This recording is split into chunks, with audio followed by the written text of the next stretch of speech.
స్నేహితులారా, ఈ సమయాన్ని బట్టి దేవునికి వందనాలు తెలియజేస్తూ ఉన్నాను. ప్రేమపూర్వకంగా మిమ్మల్ని అందరినీ వాక్య ధ్యానంలోనికి ఆహ్వానిస్తూ ఉన్నాను. నీ ప్రయత్నములన్నిటిలోనూ అనే ఆలోచనను మీతో కూడా పంచుకోవడానికి ఇష్టపడుతూ ఉన్నాను. గనుక దేవుని యొక్క వాక్యమును మీరు ముగింపు వరకు ఆలకించాలని మీ కుటుంబ సభ్యులతోనూ తోటి విశ్వాసులతోనూ ఈ వీడియో షేర్ చేసుకోవాలని, మీ ప్రార్థన మనవులు ఎటువైననో కామెంట్స్ రూపంలో కానీ ఫోన్ కాల్ ద్వారా కానీ ఈ వీడియో షేర్ చేసుకోవాలని మీ మనవులను తెలియజేయండి. తప్పకుండా మీ కొరకు ప్రార్థించడానికి సిద్ధంగా ఉన్నాము. ఈ వీడియో మీ ఆధ్యాత్మిక జీవితంలో ఉపయోగకరంగా ఉంది అని మీకు అనిపిస్తే దయచేసి ఈ ఛానల్ను సబ్స్క్రైబ్ చేసుకునవలసినదిగా మనవి చేస్తూ ఉన్నాను. లేఖనము ద్వితీయోపదేశకాండము 28వ అధ్యాయము 8వ వచనం. నీవు చేయు ప్రయత్నములన్నిటిలోనూ నీకు దీవెన కలుగును. స్నేహితులారా, ప్రతి వ్యక్తి, మీరైనా నేనైనా, మన చుట్టూ ఉన్నటువంటి మనుషులు ఎవరైనా జీవితంలో ఒక అడుగు ముందుకు వేయడానికి, ఒక మెట్టు పైకి రావడానికి ఎన్నో ప్రయత్నములను జరిగించేటటువంటి వాడుగా ఉంటాడు. విద్యలో కానీ, ఉద్యోగంలో కానీ, కుటుంబ జీవితంలో కానీ, ఆర్థికంగా కానీ, వ్యాపారంలో కానీ ఏదో ఒక పరిస్థితిలో బాగుపడాలని ప్రయత్నాలను జరిగించేటటువంటి వారుగా ఉంటారు. ప్రతిరోజు కూడా మనుషులు ఏదో ఒక రకమైనటువంటి ప్రయత్నంలో మునిగిపోయినటువంటి వారుగా ఉంటారు. ఆ ప్రయత్నాలు ఫలించినప్పుడు, ఆ ప్రయత్నాలలో విజయాన్ని పొందినప్పుడు వారు సంతోషిస్తారు. వారి జీవిత స్థితిగతులు మెరుగవుతాయి. అదే ప్రయత్నంలో విఫలమైనప్పుడు తీవ్రమైన నష్టాన్ని అనుభవిస్తారు. వారి స్థితిగతులు దిగజారిపోయినటువంటివిగా ఉంటవి. మనలో కొంతమంది అయితే ప్రయత్నించడానికే భయపడతారండి.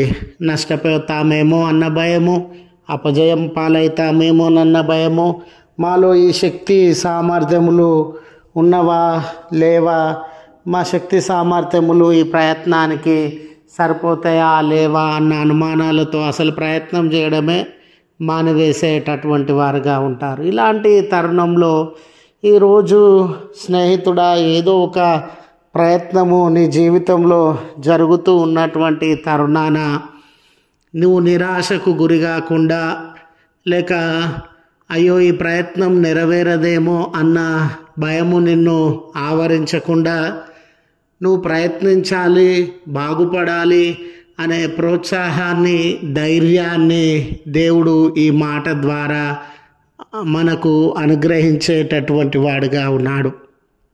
నీవు ప్రయత్నించు, నీ ప్రయత్నములు నేను తోడుగా ఉండి వాటిని సఫలపరుస్తాను. నీ ప్రయత్నాలను నేను ఆశీర్వాదంగా మార్చబోతూ ఉన్నాను. నీ ప్రయత్నాలు విజయవంతమవుతాయి. నీవు వాటి ఫలములను అనుభవించి సంక్షేమంలోనికి, దీవెనలోనికి నడిపించబడతావు అనే ఆలోచనను, ఆదరణను దేవుడు ఈ మాట ద్వారా మనకు అందించేటటువంటి వాడుగా ఉన్నాడు. ఇక్కడ సందర్భాన్ని మనము గమనించినట్లయితే, ఇశ్రాయేలు జనాంగము ఐగుప్తు దేశంలో నుండి 40 సంవత్సరాలు ప్రయాణము జరిగించిన తర్వాత వాగ్దాన భూమి అయిన కానానులో నివసించాల్సినటువంటి సందర్భం. చూడండి, ఇన్ని రోజులు వారు ప్రయాణికులుగా ఉండినారు. అంత మాత్రమే కాదు, ఈ ప్రయాణంలో ఉండినటువంటి వారందరూ కూడా నూతనంగా వారి జీవితాలను ప్రారంభించాల్సినటువంటి సందర్భం. ప్రయాణంలో నుండి స్థిరమైన జీవితంలోనికి వారు ప్రవేశించేటటువంటి సందర్భం. గృహాలు కట్టుకోవాలి, వ్యవసాయాన్ని ప్రారంభించాలి, ఒక దేశంగా పట్టణంగా ఏర్పడాలి, సుస్థిరమైనటువంటి రాజపాలన అందించబడాలి, ఆర్థికపరమైన సామాజికపరమైన భవిష్యత్తుకి సంబంధించిన ఎన్నో ప్రణాళికలను వారు నెరవేర్చాలి. అన్ని వ్యవస్థలను వారు నిర్మించుకునేటటువంటి వారుగా ఉండాలి. ఇవన్నీ నెరవేర్చబడాలనంటే వారు కుటుంబములుగా, సమాజముగా ఎన్ని ప్రయత్నములు చేయవలసి ఉన్నదో మనము ఊహించుకోవచ్చు. ఎన్నో ప్రయత్నాలు చేస్తే తప్ప కుటుంబాలుగా నిలవబడలేరు. ఎన్నో ప్రయత్నాలు చేస్తే తప్ప గృహములు కట్టబడవు. ఎన్నో ప్రయత్నాలు చేస్తే తప్ప ఒక దేశంగా, ప్రభుత్వంగా, రాజ్యంగా, సైన్యంగా, ఆర్థికంగా, సామాజికంగా వారు మెరుగుపడలేరు. అలాంటి సందర్భంలో దేవుడు ఈ వాగ్దానాన్ని వారి జీవితాలలో అందజేస్తూ ఉన్నాడు. నేను మీ ప్రయత్నములన్నిటినీ దీవిస్తాను, మీ ప్రయత్నములలో మీరు విజయాన్ని సాధిస్తారు, మీ జీవితము మెరుగుపడుతుంది అని వారికి వాగ్దానము చేస్తూ ఉన్నాడు. ఈ దినాన స్నేహితులారా, నీవు కష్టాలలో ఉన్నావేమో, కొరతలలో ఉన్నావేమో, చాలని జీవితాన్ని అనుభవిస్తూ ఉన్నావేమో, ఎన్నో అంశాలలో నా బ్రతుకు, నా ఆరోగ్యము, నా ఆర్థిక స్థితిగతులు, శాంతి సమాధానము, కుటుంబ వ్యవస్థ, ఎన్నో విషయాలలో నేను మెరుగు కావాలని ప్రయత్నములను ప్రారంభించేటటువంటి వాడవుగా ఉన్నావేమో, దేవుని మీద భారముంచు, ఆయనను సమీపించు, ఆయనకు నీ జీవితాన్ని అప్పగించుకొని నీ ప్రయత్నాన్ని ప్రారంభించు. దేవుడు నిన్ను ఆశీర్వదించేటటువంటి వాడుగా ఉన్నారు అని గుర్తు చేస్తూ ఈ మాటలను ముగిస్తూ ఉన్నాను. ప్రార్థించుదము. కృపగల తండ్రి, ప్రేమగల మా రక్షక, మీ పరిశుద్ధమైన శ్రేష్టమైన నామమునకు కృతజ్ఞతలు స్తోత్రములు చెల్లిస్తూ ఉన్నాం. మా మొర్రలను వినువాడవు, మా కొదువలను తీర్చగలిగినటువంటి వాడవు. మా చుట్టూ ఉన్న బిడ్డలందరూ ఈ ప్రార్థనలో ఏకీభవించుచున్న కుటుంబములు, వ్యక్తులు వారి జీవితాలలో ఆర్థికంగా కానీ, సామాజికంగా కానీ, మరి ఆరోగ్య విషయంలో కానీ, ఉద్యోగము, చదువుల విషయాలలో కానీ మెరుగుపడాలని ఎన్నో ప్రయత్నములను జరిగించేటటువంటి వారుగా ఉన్నారయ్యా. వారి ప్రయత్నములనన్నిటినీ మీ హస్తములలోనికి తీసుకొని ఆశీర్వదించి వారు మెరుగుపడునట్లు, అభివృద్ధి చెందునట్లు, వారి ప్రయత్నములను విజయ తీరాలకు చేర్చవలసినదిగా మనవి చేస్తూ ఉన్నాను.